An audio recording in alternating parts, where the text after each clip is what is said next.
has, and you should pardon me for saying this, that Pune has a reputation for being a relaxed city, but I'm sure, we can do better in terms of, increasing the decibel levels here. Firstly, thank you for having me over. Very, very proud and privileged to come and share this stage with such luminaries in the field of education. My name is Vivek. I am the Vice President for the Asia Pacific region for Anthology, which is a global leader in providing technology solutions to the higher education space. And believe me, I'll be talking more about Anthology in the coming slides. But my role as Vice President for the Asia Pacific region has allowed me to meet with the topmost universities in the most developed countries in the world, like Singapore, Australia, Malaysia, and so on and so forth. And back home in India, I've had the pleasure of working with some very eminent policy makers, the MHRD officials, governors, chief ministers, bureaucrats, and so on and so forth. I've been a speaker at various events, but in spite of all that, I still get very nervous and tongue-tied when I'm in the company of any professor or teacher. That's an old habit which never dies, and there are scores of you here. And add to that, I'm from Pune. I did most of my education here in Pune, right here in Ferguson College was where I studied. So talk about added pressure, right? Some of you might have even taught me. You don't look old enough that you would have taught me, but still. And I think back to the time, 2 or 3 decades ago, when back in Ferguson, I was a student, and that was a much simpler time. It was a much simpler time, but I don't want to lament about the past, that it was a simpler time. Things have changed a little bit. 1 or 2 things have changed in 20 or 30 years, right? But today's learner actually, the definition of a student itself has to change. The word student doesn't suffice anymore.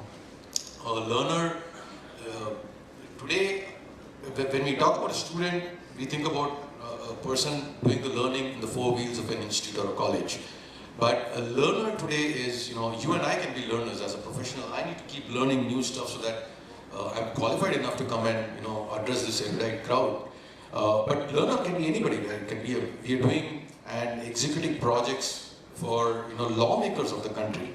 We are doing learning projects for medical practitioners, police force, even teachers. There are teacher training programs that we are doing. So in a way, even a teacher is a student. But this learner today is in the eye of a perfect storm. There are various forces which this learner is being subjected to, and this learner is expected to navigate their career ship expertly and perilously in this storm. And what are these factors which are creating this perfect storm? The first one is this small thing. I think maybe a couple of you would have heard of this small thing called COVID-19, which happened, right? So this pandemic, of course, it's ravaged our lives and it's completely changed the way learning and teaching happens.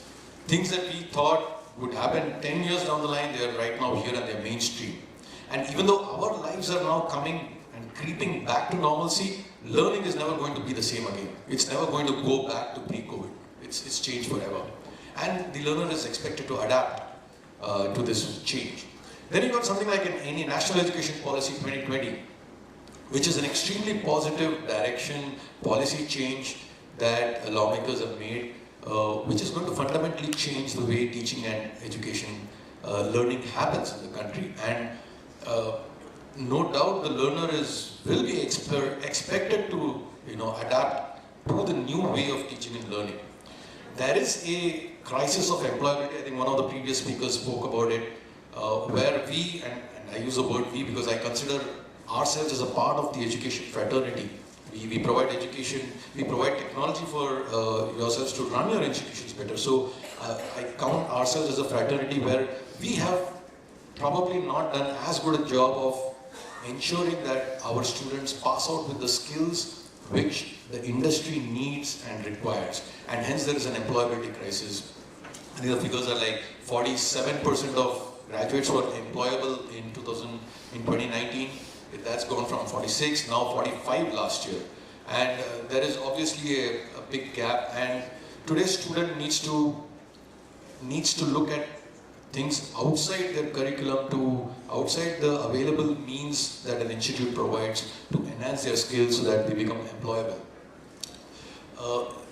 They also need to grapple with the rapidly changing landscape of technology, not only in terms of the tools that they use to learn and engage with each other, but also in terms of technology which could, adjacent technologies which could actually impact the core area of, where they are seeking a job.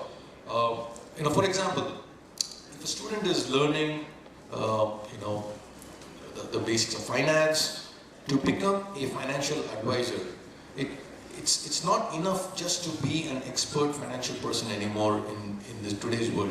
The learner also needs to have a very deep understanding of how cryptocurrencies work, and that part of technology, so that they can do their core job better of advising people about how to manage their wealth. So these are the things which the learners today, they need to keep in mind as to how technology can impact their core areas. Today's learner also needs to obviously manage the ambiguity which is there. And back when I was studying, life was very simple. These are the things, this is your course, curriculum, you pass out, here's your degree, go get a job. Today, the kind of choices which are available to students, that make it extremely ambiguous and uncertain. It's good to have choices, but too much choice is what stresses people out. And it's in this environment of ambiguity that today's learner has to operate, and it's dynamic. This ambiguity is also not static, it's dynamic. The moment you figure out one thing, there's this next shiny new thing that demands to get learned. So that's another thing, and let's not forget that today's learner is a Gen Z cohort. Even millennials are now older, and our students are now Gen Z cohorts.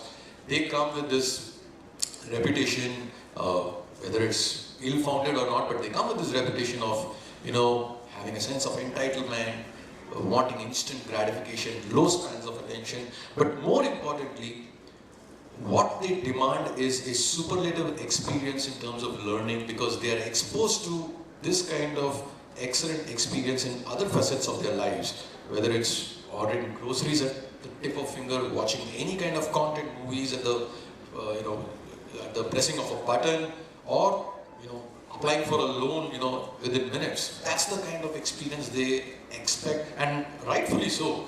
They demand that kind of experience even from their learning, learning environment. And it's up to us to, step up. And with these kinds of forces, the student obviously is in a lot of stress, and is in the eye of a perfect storm. What is the solution? We say, you need to bring the student back to the center of it all and personalize the learning and outcomes for the student. Now, this may seem like a banal, cliche statement that you have to bring the student to the center of it all, but it's a very powerful change in philosophy, and it can impact various facets of the way you run your institution and the way you look at learning. When you start putting the learner at the center, it allows you to create a 360-degree view of your student. Today, your student might be just and I'm just generalizing. Today, your student could be just an enrollment number for your admission department, or it could be a hall ticket number for your examination department, or just an alumni registration email ID for your alumni relations department. But what we need to do is stitch a unified view of the student across all these facets and touch points in your institution to get this holistic view of what is the student, what are their likes, what are their interests, what are their strengths, weaknesses, and accordingly tailor your learning and teaching. It's extremely important to provide freedom of choice and flexibility to students. The National Education Policy talks about that. For example, they talk about multidisciplinary education, where students can mix and match course 1 from Institute A, course 2 from Institute B, and boom, there is a degree that you're eligible for at the end of it all. So today we need to provide the kind of flexibility where the student can decide what they want to learn, how they want to learn, where they want to learn, and at what pace they want to learn. And technology obviously is a prerequisite for making this happen, for this flexibility and autonomy of choice for the student to get. But it's not merely important to provide these options to the student. We talked about ambiguity and so many choices. We don't want to overwhelm the students again. So the need of the hour is to allow and enable students to make intelligent choices based on data-driven insights. For example, if today a student is studying a particular course and their dream job is, whatever XYZ, with these skills, today we have the data and the systems to predict that with these skills that you are going to acquire in your academic journey, your chances of getting this job 2 years down the line is 60%. But hey, if you add these 2 more skills to your already existing list of skills, your chances of securing that dream job dramatically increase to say 80-85%. And this is the outlook for this job going forward. It's either trending up or trending down. What are the skills that employers are seeking for this particular job? What are the skills they are going to seek for 2 years down the line? Because by the time they are going to graduate, it's going to be 2 years, 3 years down the line. So we today have systems and data in real time to provide students with these insights so that they can make these potentially career-changing decisions, and we can provide that helping hand. We are also, the theme is obviously 4.0 to 5.0, where we are talking about placing the student in the center, humanizing education, how we can instill values of well-rounded personality development, and so on and so forth. And hence, it is extremely important to manage co-curricular aspects of the student. Co-curricular aspects is obviously outside the academic curriculum.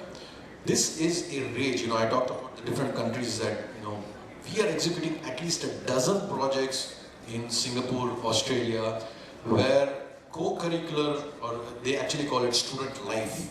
Student life is the name of the project that they execute, where a student is not only able to pursue their strengths and passion and interests outside the academic framework, they are also able to then register these achievements, and we are able to provide a co-curricular transcript to the student which they can use to highlight and amplify to their potential employers and differentiate from other students. So this is a very powerful phenomenon going on in countries which are developed, we can say, like Singapore, Australia. And this is a rage, and I'm sure with the focus of NEP on well-rounded development, this is going to be a big thing.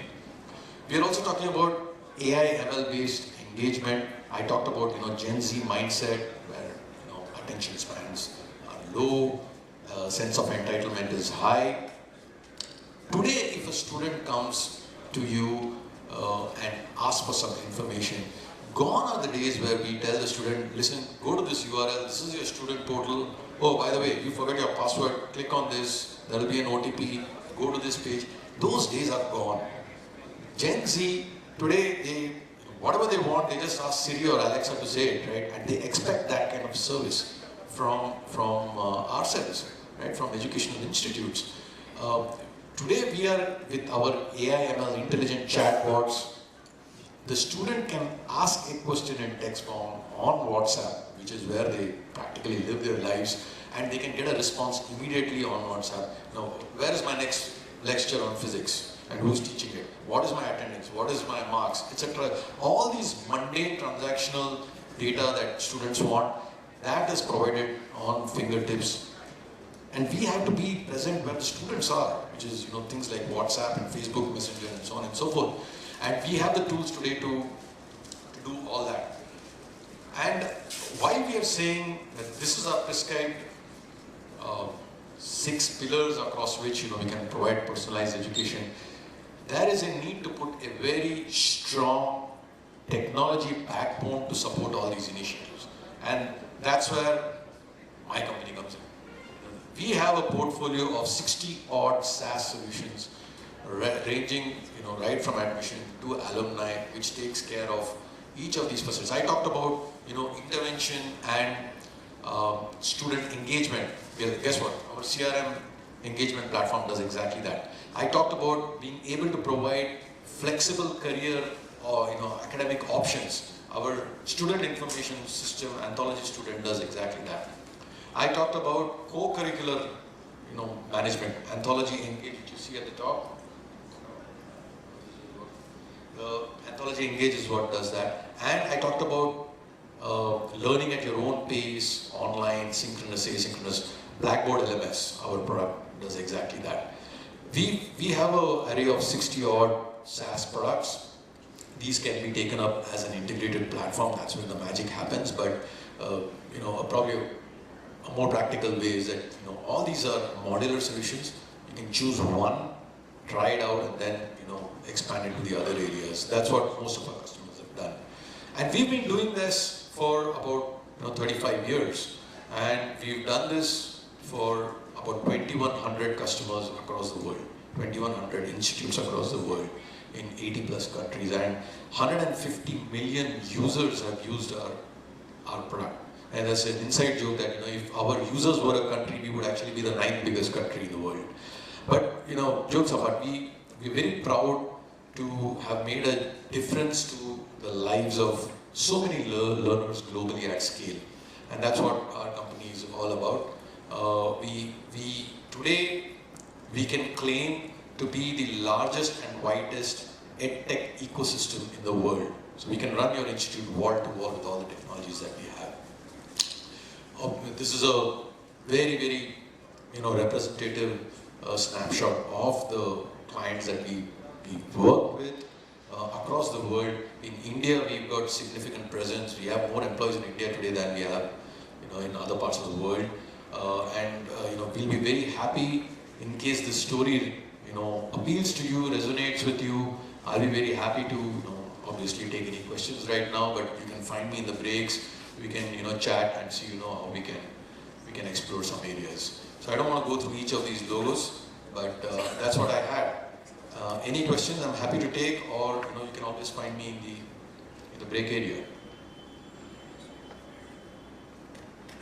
Thank you.